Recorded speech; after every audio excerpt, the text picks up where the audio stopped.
Welcome, everybody, to the next episode of Extending the Ladder. I am Nancy Novak, and I am Chief Innovation Officer at Compass Datacenters. With me today, I have our guest, Angela Seaman, who is founder and CEO of Seaman Group. Angela, could you just give us a little background and tell us about your company and yourself, please? Absolutely. Nancy, first, thank you so much for having me. I'm very excited. I'm looking forward to seeing where our conversation goes today, and hopefully the goal of inspiring other women leaders and other women entrepreneurs. So I founded a Seaman Group back in 2018. I'm a plastic resin distribution company. And so what that means is that I sell the raw material that goes into any plastic part. And you can look around, there's a ton of plastic, whether it's our phone or our computers, our cars, whatever it is. And so I sell raw material into people who make those plastic parts. And I think the most fun thing that I enjoy doing is that I buy back excess plastic inventory and I recycle it. So this year so far, I've moved a little over 10 million pounds of resin, the majority of that being recycled. So what that does for our environment is I'm diverting it from the landfills, I'm diverting it from the oceans, and I'm taking that material and doing something to it so it can be made into another product. And I love working with the engineers and the R&D teams, figuring out that right formula. When I take that recycled product and do something to it, that's my very favorite thing to do, because those engineers and that R&D team are so creative. So that's my passion. Wow. Did you say 10 million pounds of resin? Yes, just so far. So that's August. So those are my numbers for the end of July. Wow. And the majority of that is recycled. I love that. I love the repurposing and being able to utilize materials and give them another life, because it helps so much from, just from the standpoint of sustainability and the landfills and just literally being able to take a really important product that would end up being in a landfill for how many years, right? A century or so, and then give it a whole new life. So I think that's so critical, Angela. But I'm really more interested in just like, how did you get into this business, and how, what drove you to go do this? It's so fascinating. I just love to know more about that. When you wake up one day and you're like, I never thought I would be in plastics, right? Never. Sure. But you know how God sometimes he intervenes and he directs you on certain paths. And so a little bit about me. I grew up in a very small town, Texas, outside of Beaumont, like population 4,000. Wouldn't take anything for those roots, because you learn that work ethic being raised in a small town. I come from a family of entrepreneurs. So working for someone probably was never in my DNA. My dad was a home builder, so I grew up in the construction business. All my uncles in home building, my grandfather home building. And so my grandmother an entrepreneur. So that's really all that I ever knew was just entrepreneurship. You work for yourself and you work on a job site. My dad, very creative man. He had mental illness.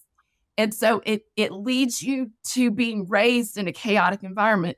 But through that, Nancy, that's where I think what we're going to talk about a lot today is just that grit that it gets instilled in you at such a young age, because you have to grow up fast. You have to be creative. And so my dad was super creative and build just about anything, and very, very, very charismatic. So some of his dreams and visions really got passed along to me. And so I knew that going into college, I have an entrepreneurship degree from Baylor. So I went to Waco and got a little education. Yeah. And then, I was going to say, sometimes it's because of, not in spite of the upbringing and everything that gets us to where we are. And so I think we need to know more about this grit. I want to understand a little bit better about, your mentality and how you became who you are because of, not in spite of your, the way you were raised. I think there's one other piece that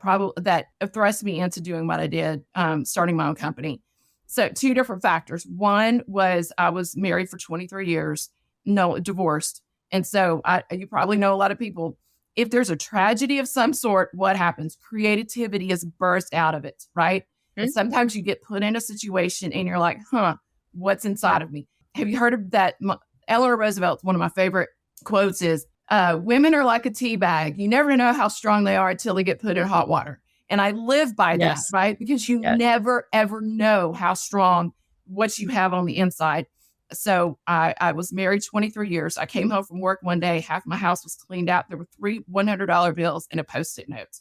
And so from that on my counter to this. That's hot water there. Hot Dang. water, because I would have never done it without that.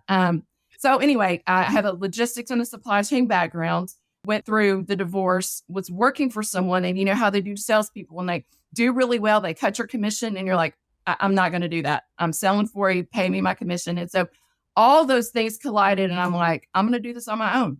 And so I took a risk, scary as all get out. I'm going through another life cycle right now and it's scary, but I wouldn't take anything from the small town roots, the tragedy and the drama that happens in life, the chaos, because there's no way that I would have taken a leap of faith. And now I've done it without a backup plan, you know?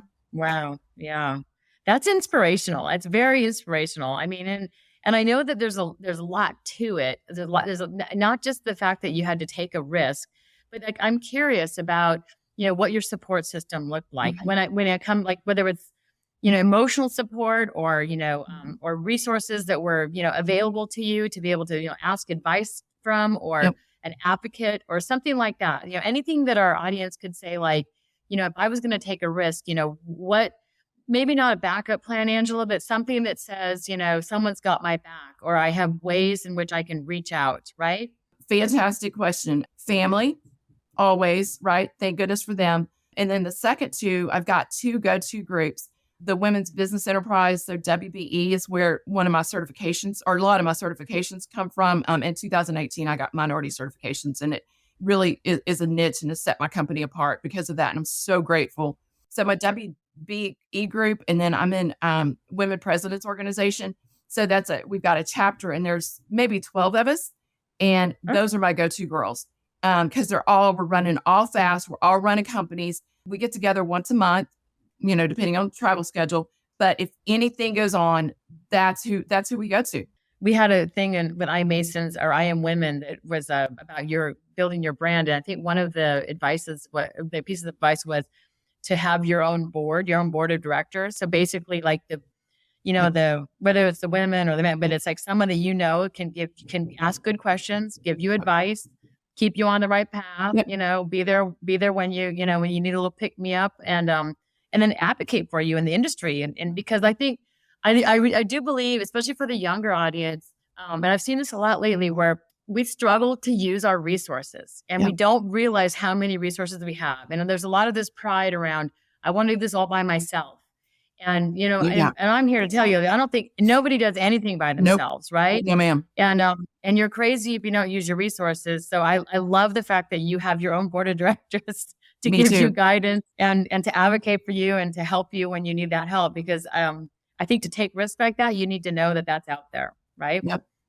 That teamwork is so important. I could not do what I do today and run at the speed that I'm running. And, you know, this is just that teamwork and that partnership. It's invaluable. And I encourage anyone and everyone to get your crew, you know, find those resources and don't be afraid to ask for help.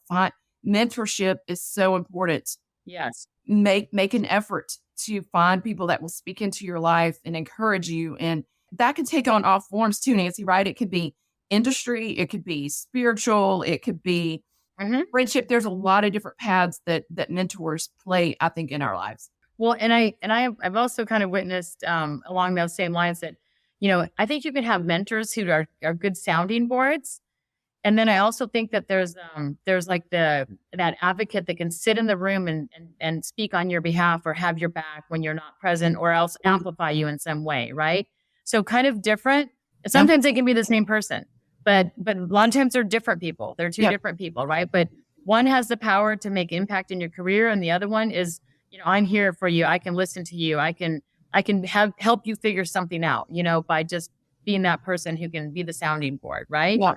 The mentorship on the inside, I think having that advocate that you just talked about, I think I've got a good example of something that just happened last week. One of my customers here in Texas has a bunch of plants all over the nation, and it's a gentleman, and I've been calling on him for years and building up a relationship with him. And he sent me a text and he's like, I'm going to get you into every one of my facilities. So last week I flew out of town. I was in 2 different states, drove all over both states, right? All over. I don't know how many miles I put on. And I'm sitting at one of his other plants. One of the guys goes, "Hey, you need to go see this facility." Well, it wasn't on my schedule, right? Wasn't in my plane activity. And I sat there and I was like, that because of him having that much belief in me, changed my flight. I was gone 6 days because of it, right? But it's absolutely invaluable. He's spoken to me and he believes in me, and I'm not going to let him down. That's awesome. And, I like that. That's that, like, you're not going to let someone down, the responsibility of, I'm going to do what I say I'm going to do. And, I remember years and years ago when I was a very young manager, I had a superintendent tell me, "You always do what you say you're going to do, Nancy." And I've always tried to live up to that. So I think that's great advice. Mm-hmm. Yeah. So I love the responsibility of saying, like, always do what you say you're going to do. And I like living up and aspiring to do that. And so I think that's super important that this person had an impression on you and you're like, I'm not going to let you down. I think that's great advice, for the audience. I also wanted to ask you a little bit about the gumption around 2 things, because, we talk a lot about, diversity. We talk about opportunities. We talk about potential versus credential. But you know what?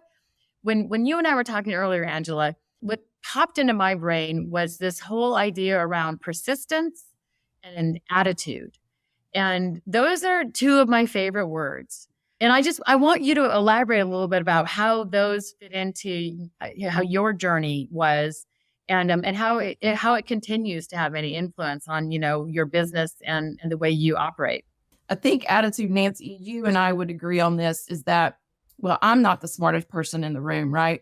And I wouldn't want to always hire the smartest person. But if you give me someone with a good attitude, who's teachable and coachable, I'll take that person every single day, because heart is what matters, right? Mm-hmm. And I just think outlook on life and being able to have that resiliency, because we get told no how many times a day, right? Rejection. And you can't be a successful entrepreneur, a successful salesperson, a successful leader without being able to get back up. And I think so much of that is just attitude, right? Yeah. Yeah. And then the persistence, you just can't give up. You just can't. And it goes to, again, outlook on life. What do you want? Do you want status quo? Do you want average? Or, even on those hard days, it's attitude and heart, and just getting back up every single time, because we're going to be told no. We're going through seasons that are going to be hard. You just cannot give up if you want a better life. I do think that's important. And I could tell that was something you sort of live by, because, again, like, nobody wants to be around someone with a bad attitude, and a good attitude is, it's that whole, I used to tell my kids, say, you can flip your own switch. You're either on the dark side or the light side. Flip the switch, be on the light side. And you have the power to do that, right? Yeah. So an attitude is catchy. It's like infectious, so you want to have this attitude that really, helps the whole team, get motivated and do extraordinary things, and that persistence, again, oh my gosh. I have so many of the young mentees that I've been with who have seen rejection, and myself, many times in my career, and just being able to brush it off and pick yourself back up and go forward and make changes and continue. The persistence is key. It's very key. I don't know a single successful person that wouldn't tell you that they had to have a lot of persistence. And there are many, geniuses in the world, who aren't going to be as successful as someone who's persistent, that has a great attitude, right? Yeah. Just showing up with a good attitude. I think too, and that's not always easy, right? That is not always easy. Yeah. One of you probably know of him, Ed Milet, right? He wrote the book, The Power of One More. And I love listening to his podcast as well, because there's the difference between the average and the next level. And it's not that much, right? He's like, just do one more rep in the gym. One more sales call. And that's the difference, I think, between being average and above average. It's just, it's sliver. It's small. And that's where the attitude and the persistence comes in. I mean, like, I was thinking about, how we are, our success in having a very diverse construction management workforce. And one of the things that we do embody is the fact that you were just saying, like, if I can hire someone that has a great attitude, I can train them how to do their job. That's the most important thing to me. And we look at it the same way. Like, we want you to love our industry. We want you to enjoy coming to work.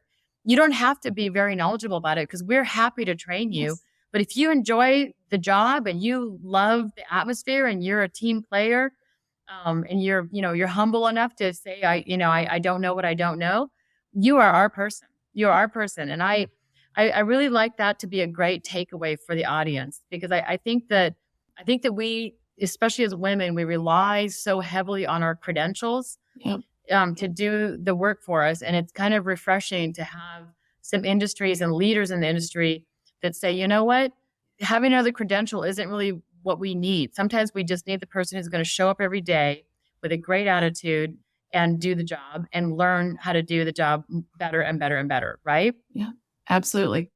Be willing to show up. It totally matters. And I think you mentioned something about men and working, and, sometimes us relying on our credentials. And I think I still struggle with this is I'm not a perfectionist. That's not me at all. But sometimes, a man's like, I want to do it. Right. And we hold ourselves back going, hey, no, let me get everything in line. Let me get my credentials lined up. Let me have all the skill sets already developed. I think the younger generations are really benefiting from us that are learning. And I hope that younger generations are able to be as forward, right, in their outlook. Women will come up and I can do this too, and not have to wait like we have done all our lives. What you just described there is literally that whole potential versus credential thing. Yep. And there is great empirical data from the biggest data collector in the planet, and that is Google, where they had this self-promotion policy where their employees put themselves up for promotions. And to your point, when the women would put themselves up for promotions, they got them way more often than when the men did. And the reason why is they waited too long. They were overqualified. They were looking to check more boxes and have more credential, where the men were very much like, I have the potential.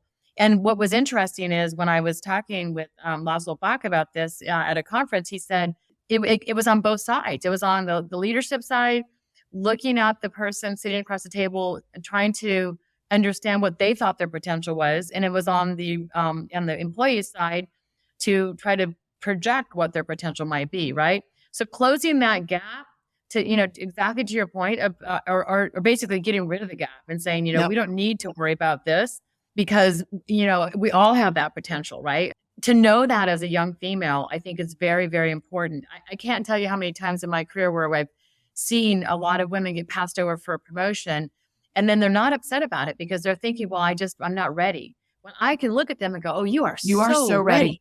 You are so ready for this, and you're thinking, I have to be perfect and know everything about that job. And I'm like, no, your male counterparts don't know everything about that job. They're learning in their seat, and I think that's a huge message that needs to be taken away from this, right? Absolutely. I think that is, it's absolutely crucial. And I hope that the younger generations, that gap is closed for them, because normally if that female does get that job, she's going to excel way far above. Yeah. Normally it did. By the time the women get there, we're like, they're running circles around everybody, so, yes. So I wanted to ask you something. One of the takeaways that we had talked about earlier had to do with partnerships and the importance of partnerships. And I was hoping you could maybe unpack that a little bit for me. And then we're going to talk a little bit about your future and the outlook, and let's tie this back into your sustainable practices and your business and how you're viewing that from an outlook standpoint. So partnerships, I am a huge supporter of partnerships. I don't think anybody can do it alone. And here's my probably my favorite example of partnerships. So within my WBE world, that's my certified women in business, my WBE certification. I think us going together, and it's been a big focus the past couple of years. A lot of us are still small business owners, right? And we do know that working together, we can have a bigger impact, right? And that's where you partner up. Don't need to be in silos. It's okay to partner up. Don't be so selfish or greedy, because you can grow bigger and better. And so here's an example. I met another WBE freight company, trucking company, and we've partnered together. And she handles all of my logistics. Amazing, amazing partnership. and I met her through WBE, and both of us are growing faster and stronger together. And I think that's what it's all about. And then bringing we've had numerous meetings about how to, and strategies of how to bring in other WBs into our circle as well. Even at the corporate level at our WBE, partnerships is a big focus for us. Okay, so another one, and I know that you and I have talked about this, is that, I signed a joint venture agreement with a construction company in December. And so now I've got Seaman Group Construction Services. That's all about partnerships. And how did it start? It started with, I was selling a company recycled plastic for these containers that they make that go into the foundation, so that it eliminates the amount of concrete that you have to use. And there's reduces carbon emissions, all this kind of stuff. And so the owners and I became really good friends. We like each other. We courted, if you will, for a year plus, liked each other's work ethic, liked each other's outcomes. And they're like, hey, do you want to work with us? That's partnership. I couldn't do that on my own. Yeah. And they have expertise that again, using your resources, right? Yes. Yeah. And I mean, it's interesting. I had a conference years ago with, where the chief branding officer of Procter & Gamble was present, and he was talking about the partnerships and how important that is to women-owned businesses and small businesses, and how like P&G will partner with like the Olympics and other, ways in which that they can get their message and their branding out. And it's really critical to their whole business structure. I thought it was fascinating, but it never really sunk in with me so much about on a smaller scale of how this network of partnerships can strengthen you. And it's like there's strength in numbers. Yep. You can leverage other expertise, using your resources again. I think that's fantastic.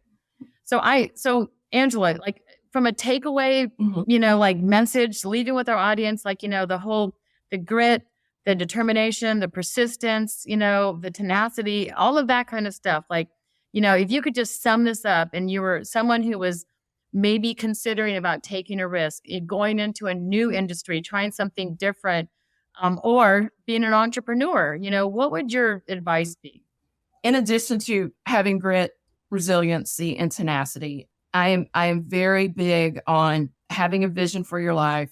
And I'm a goals girl. And if you know me, I'll walk around with this old pad, and I go over my goals every single morning. I think having written goals and reviewing them daily, it helps crystallize your vision and helps you figure out what you want to do. And I'm a dreamer, right? And I think that God has made us to live out such a great life.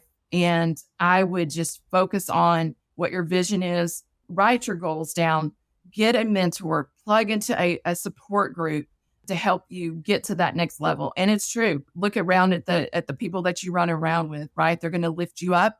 And if that's your crew, stay with them and keep growing. And I think that crew, your mastermind group or whatever, is the one that will help you on those days when you're down, when you don't know what to do, when you need to pick me up, when your grit isn't so gritty, and when your resilience isn't so resiliency. I think being able to partner and have those people around you are just absolutely important, irreplaceable. That's fantastic advice. I love it. I want to be there to support women. I would love it if our audience would reach out to both Angela and I on LinkedIn. Drop us a line, follow, and make sure that you spread the word. And let's continue building this network and this partnership, and let's all be mentors to each other. Yes. So that's how I'm going to leave this podcast, because this has been so inspiring, and I really appreciate you being a guest. And I thank you so much, Angela. Thank you, Nancy. It was a pleasure. So fun.